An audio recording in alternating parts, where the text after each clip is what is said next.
Still pinballing right to McKenzie.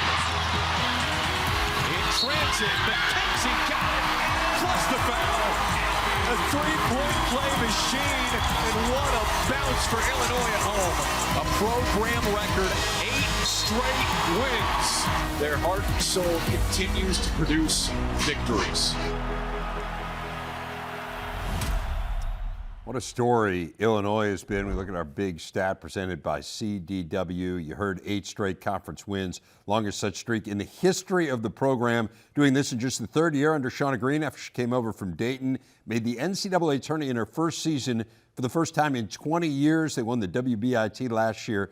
Now 21-5 this season despite a host of injuries as they head to UCLA tonight.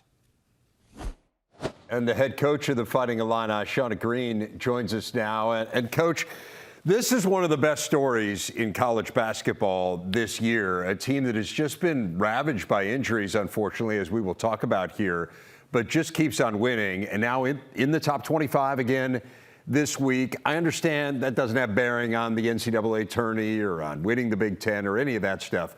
But what does it mean for your program to be back in those rankings? Yeah, I mean, obviously it's huge when you can be ranked, and especially for a program like us as we're taking over, for a couple of years. We've been here now going on 3 years. So for us to get back in that top 25 is a big step for us. And I think this team earned it. They deserve it. We've proven it with 11 wins in this conference, which was the hardest conference in the country.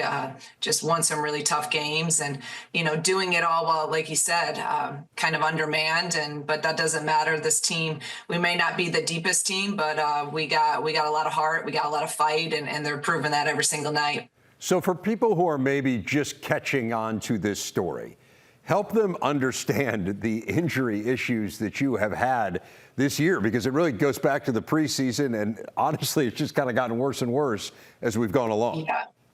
No, unfortunately, you're right. And, it started in the summer, a couple practices before we went on our foreign trip over to Italy. We lost Letty to an ACL, who we had recruited really with the intention of, playing a lot and having KB play at our 4 and having Letty, who's 6'7", at our 5 spot. And then we had Gretchen Dolan had suffered a knee injury in the Oregon State game, continued to try to come back and play on that, but just was not able to. And then Makaira has been dealing with an illness for a couple of years now and played through a lot.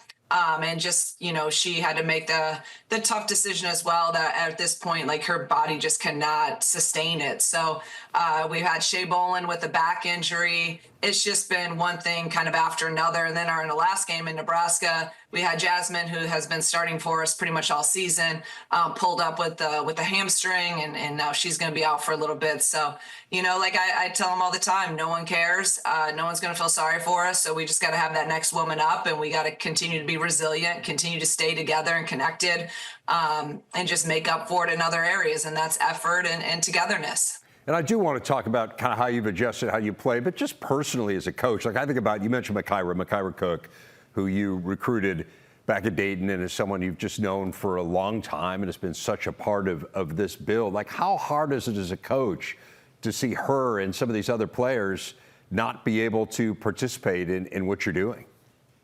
That's been the hardest thing, to be honest. And that was, like I said, we deal with a lot of stress and pressure as a head coach.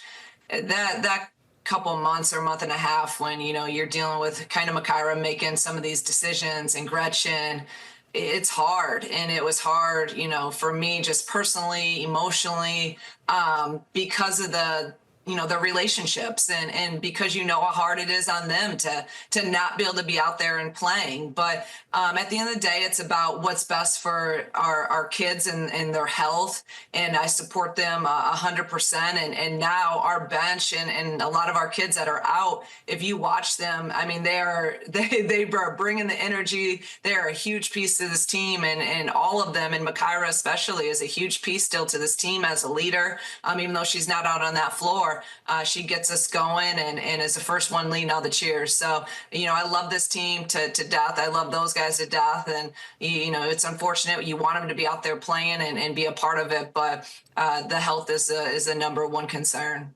To what extent have you had to change the way that you play?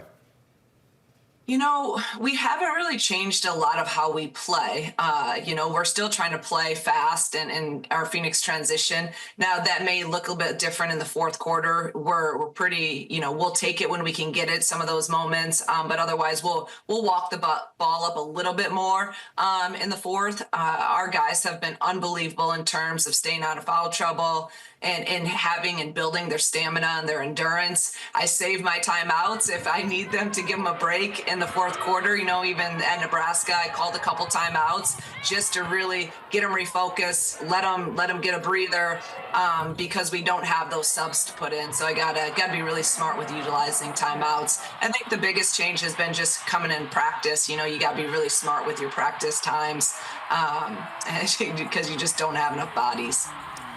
Talking about some of the players that you do have, Kendall Bostic's been such a fun player to watch, and a player who you inherited, who was already in the program, but it's just gotten better and better under your tutelage. What has it meant to you to see her kind of evolve in the way that she has and kind of be one of those players that you brought along and to make her a part of what's become a really good program? Yeah, KB, we don't have enough time to sit here for me to say all the things that she does for this program as a player, as a person, as a leader. I actually recruited KB when I was at Dayton, and she told me no. So I told her I was going to track her down one way or another and coach her. She's just a special kid. The work ethic, we talk all the time in our program about being everyday women, and boy, is she one of them. The consistency in which she goes about her business, and she's just continued to evolve. And every year we've added stuff to her game. Her range has continued to expand. She can hit the three. She can hit the 15-foot jumpers, as you see right there. And she rebounds at an elite level, and she's just someone that is reliable and you can trust and count on daily, and that is every coach's dream. Shauna, this has been a really incredible build, and you talk about KB being in the program when he got there. They had gone 7-77 in the Big Ten over their previous 84 conference games before you took over, which, let's just be honest, it's mind-boggling. That's really not good. And here you are, the first year you make it to the NCAA tournament. You won the WBIT last year. You're trending toward being an NCAA tournament team again this year. I know it's like the simplest question in the world that probably has the most complicated answer. But how did you do this? How do you get a program to turn around that dramatically in that short a period of time? Yeah, thank you for all of that. It's our players. It's the players. They get all the credit for this. We had a couple good players that remained in our program, and then we brought in some people, that we believed in, and they've just bought in. They bought in, they believe, and they work. They play the game the right way. They work really, really hard. They're people that are just loyal kids. You see that, we really didn't have any of our core group transfer. And so they believed in what we're doing. They believe in the vision. And when you get a core group to stay together for 3 years, I think you can do some really special things. And, just the consistency and their chemistry, I said, and Genesis Bryant said it the other day in media, and I believe her, with everything I got, is our superpower right now is our connectiveness and our togetherness. This team is just so willing to do whatever it takes for the guy next to them. They don't care who gets the credit.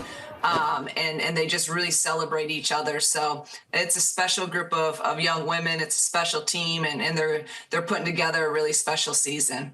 I think the big place that connectiveness shows up on a basketball court is often defense, right? Because you have to have 5 players all knowing what one another are doing. And I know you have talked about this in the past, but you were an offensive player in college, right, playing at Canisius, scoring more than 2,000 points, and yet you have become pretty well known for your defense. So what have you done to get players to buy into that mentality that maybe it would have been hard to get you to buy into at one point in your career? No, that's why I know I can relate to them. I know that defense isn't fun to play. I tell them that, I didn't want to play until my coach said, if you're not going to defend, you're probably not going to play and you're not going to be on the floor. So that got my attention right away. But, Defense wins championships. Defense is what you can hang your hat on. We obviously talk offense a lot, and we practice them. We got some great offensive players, but if you look at us this year, why we're winning basketball games is our defense and our rebounding. Those are things you can control. Those are things that are hard and passion and work, blue collar. Like, that's what I want this program and this culture to be about. Just let's roll up our sleeves, let's outwork people. And you can do that on the defensive end. And we've consistently done that in our time. And this group is, again, super connective on the defensive end right now and bought in. And our coaches have done an unbelievable job of preparing our team with our scouts that have been a lead. And then our kids are locking in and executing the game plan. Well, let's talk about the defensive challenge that awaits in LA, UCLA, and USC coming up this weekend here, or this weekend. Let's just handle UCLA first. I don't want you to think too far ahead to the USC game. Obviously, Lauren Bett's a little banged up, and so maybe that changes the equation a little bit. But this is a fabulous team. We saw the NCAA tourney reveal this past weekend. They're the #1 overall seed. What would it take to be in that game and have a chance to win against UCLA in the closing minutes?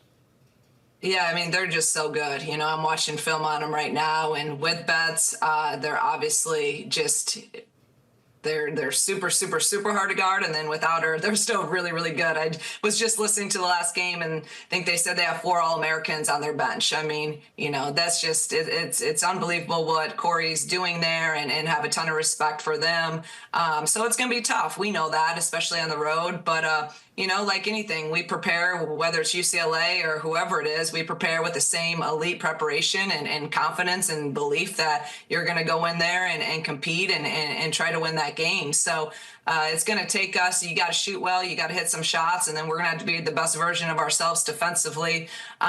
You know, we're undersized, we don't have as many, the depth that they have, but again, we'll have a game plan ready and a scout ready to come out there and prepare to go out and get a big win.